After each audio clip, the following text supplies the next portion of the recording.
Tonight, a storm of diplomacy and deception. Kremlin launches a massive disinformation blitz ahead of the Trump-Putin Alaska meeting, targeting Ukraine's seat at the table. The US promises to coordinate with Europe before the talks. Tusk warns Russia must not profit from aggression. Azerbaijan sends $2 million to help rebuild Ukraine's energy grid after Russian strikes. And Nato makes it clear, no matter the outcome of Trump-Putin talks, weapons for Ukraine will keep coming. This is Ukraine Today. I'm Zaroslava Kolesnikova and I'm here to bring you the story that Kremlin doesn't want you to hear. Are they smooth enough to secure Ukraine's place and power in future negotiations? Let's find out. Russia is ramping up its disinformation campaign ahead of the planned meeting between US President Donald Trump and Vladimir Putin in Alaska. Ukraine's National Security and Defense Council warns that the Kremlin's goal is to discredit the talks and Kyiv's participation in them. What false narratives is Moscow spreading and how is Ukraine fighting back? Russia does not plan to use the meeting between President Trump and Putin in Alaska to bring about peace, according to analysts from the American Institute for the Study of War. In their assessment, the Kremlin has a different goal: to drive a wedge between the US and Europe. Moscow does not intend to abide by any possible ceasefire agreements and will blame Kyiv for violations, as it has done repeatedly before, experts note. The Kremlin has long been trying to weaken the unity between the US, Europe and Ukraine as part of a broader campaign aimed at curbing further Western support for Ukraine and diverting attention from Russia's intransigence regarding the peace process and its unwillingness to compromise on Putin's original demands concerning the war. From a report by the Institute for the Study of War, Putin has not abandoned his plans for the complete occupation of Ukraine, so he will continue to sabotage negotiations and shift the blame onto Kyiv.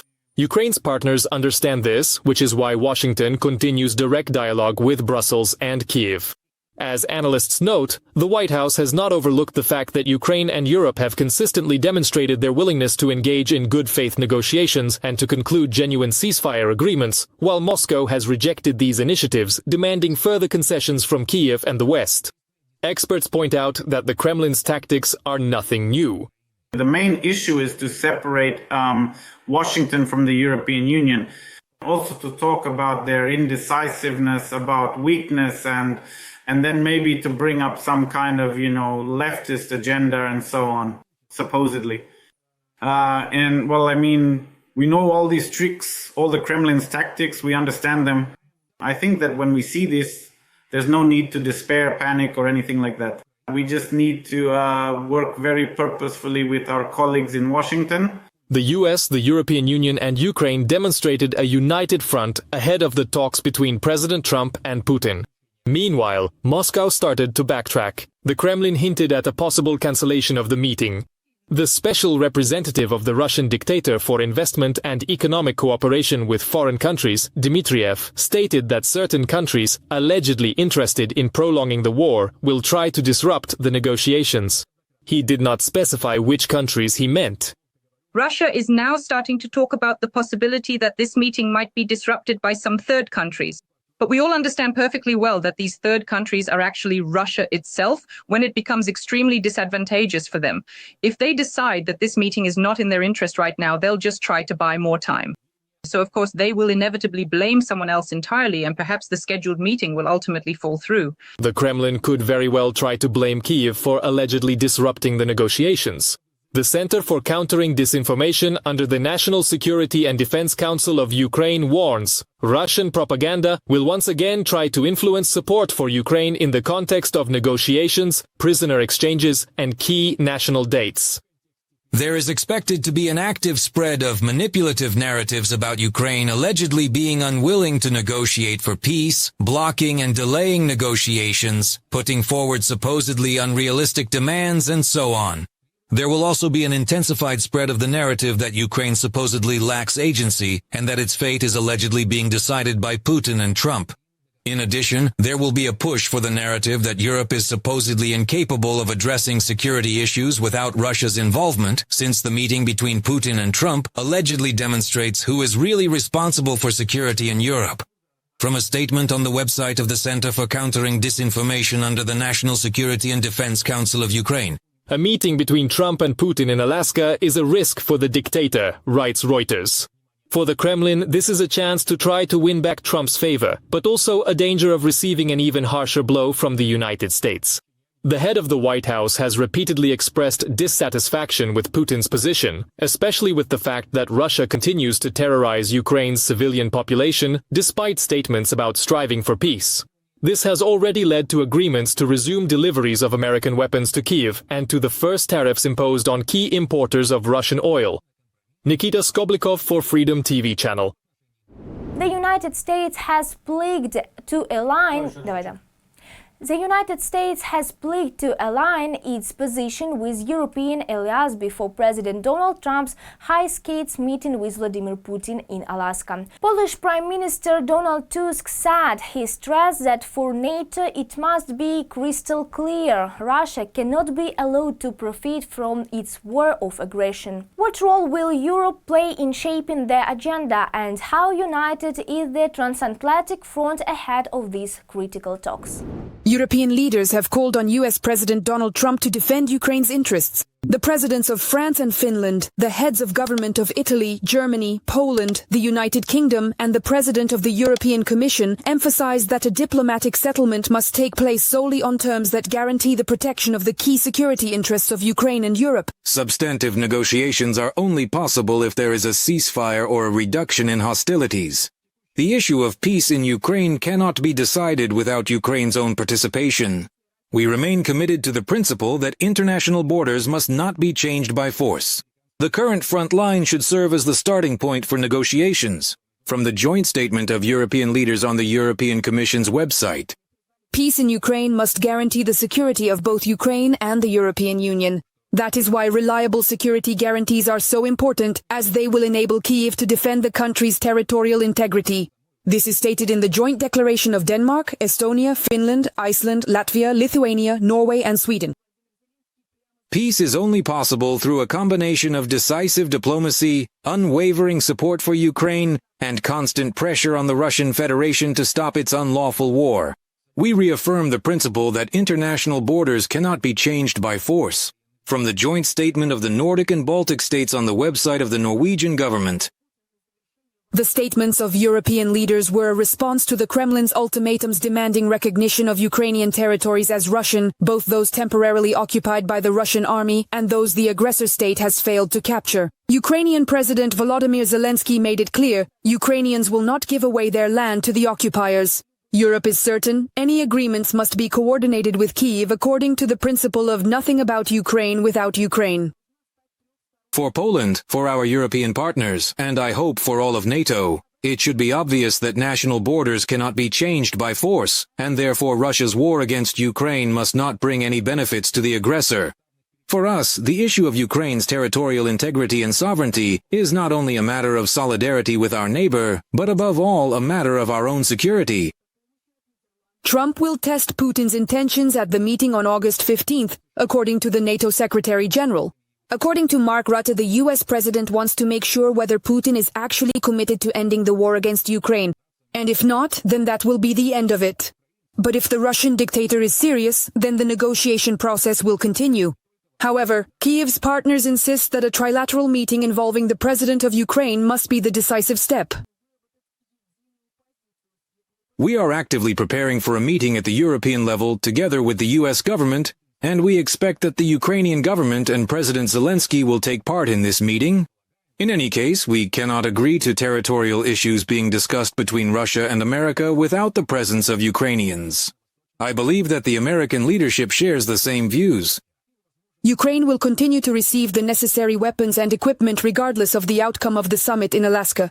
NATO Secretary General Mark Rutte reminded that Kyiv has already received the first 2 aid packages from the Netherlands and the Scandinavian countries.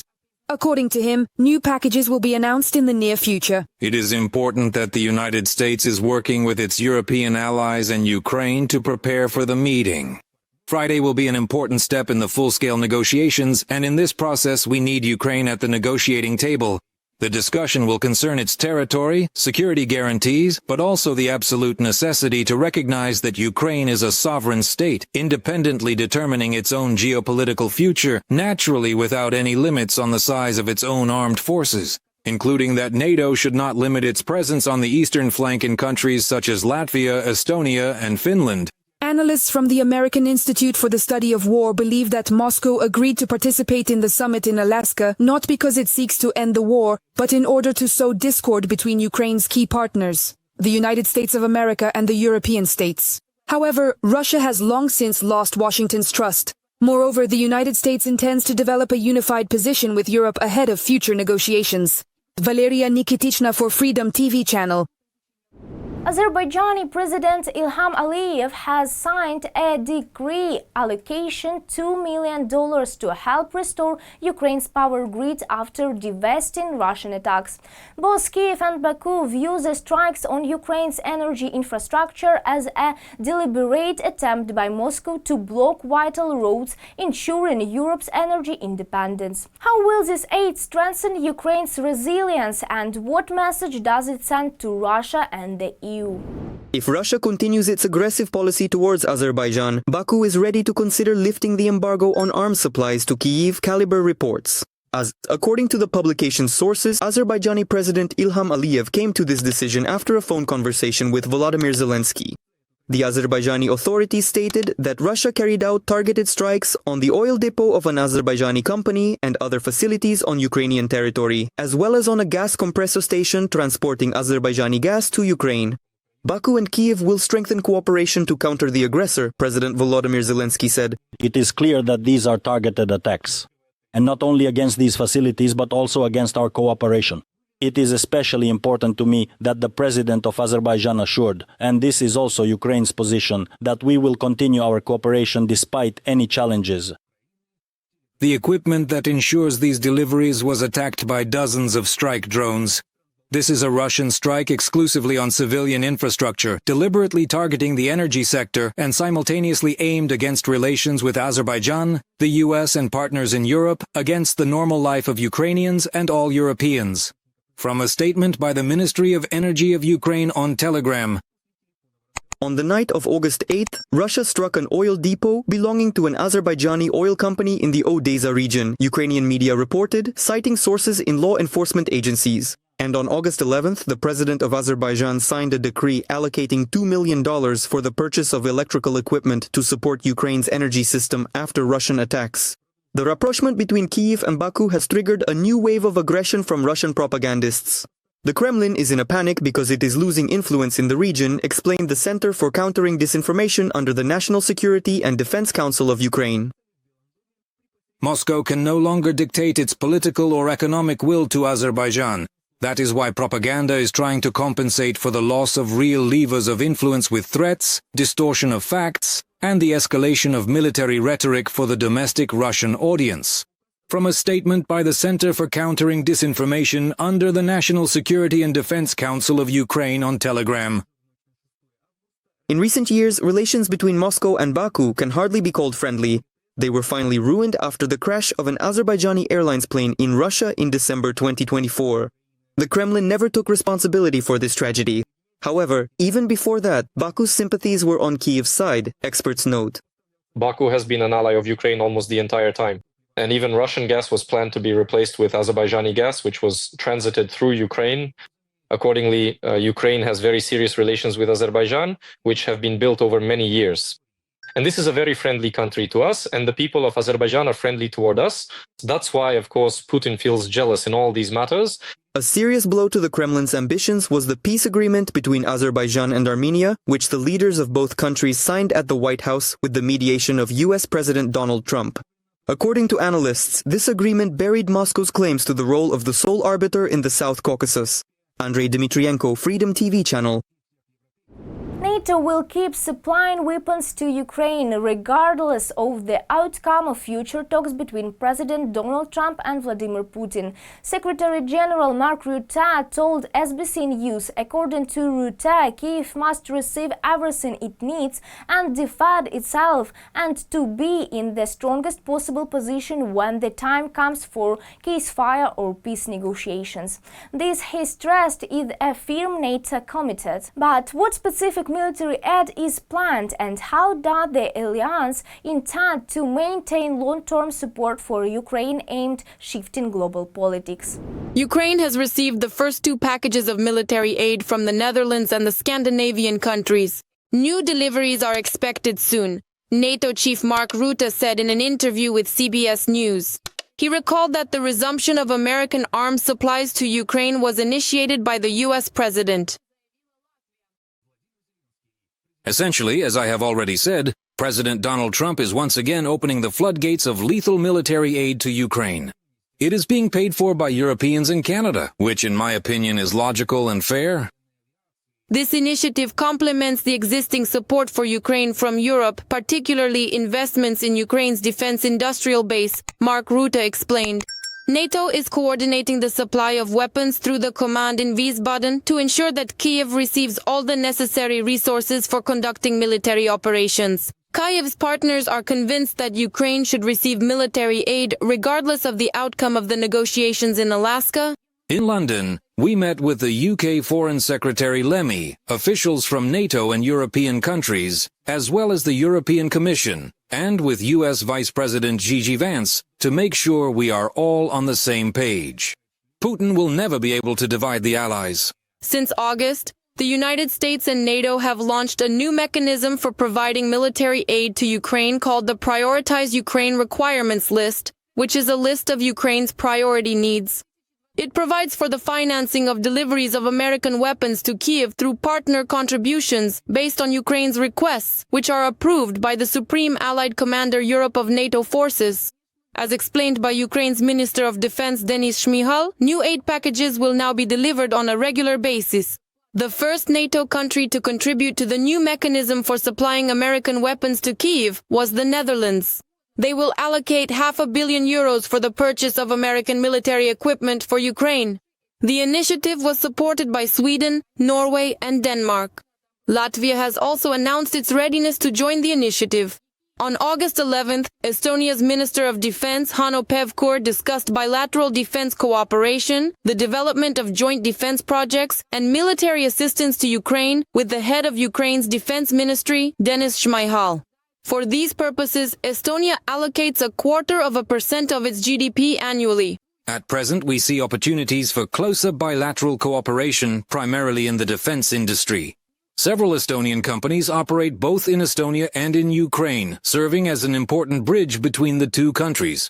Hanno Pevkur, Minister of Defense of Estonia, and statements on the website of the Estonian Ministry of Defense. In 2025, Stockholm allocated $4 billion in military aid to Kyiv. Ukrainian President Volodymyr Zelensky discussed the prospects for cooperation between Ukraine and Sweden in the field of combat aviation with Prime Minister Ulf Kristersson. We discussed our cooperation in the development of Ukrainian military aviation. We are currently determining which combat platforms our aviation fleet will operate on in the next stages. Volodymyr Zelensky, President of Ukraine, on Telegram. The German defense conglomerate Rheinmetall plans to double the planned capacity of its plant for the production of 155mm artillery shells in Ukraine, the company's CEO reported. Doubling the capacity will allow for the production of up to 300,000 munitions annually. This decision is part of Kyiv's strategy to reduce dependence on partner supplies and ensure greater autonomy in ammunition production. The Rheinmetall ammunition plant in Ukraine will begin operations in 2026. The company aims to build 3 plants in Ukraine, which, regardless of whether the war in Ukraine continues or ends during the construction phase, will operate in the future. Armin Paperger, CEO, in an interview with the German newspaper Handelsblatt. Germany has delivered the latest vector AI reconnaissance drones with artificial intelligence and the Polish WASP acoustic system to Ukraine, capable of detecting enemy artillery fire at distances of up to 15 kilometers. Ukraine became the first country to receive these drones according to the management of the manufacturing company. The systems are already being tested at training grounds and in combat conditions. Kristina Dombrovskaya for Freedom TV channel.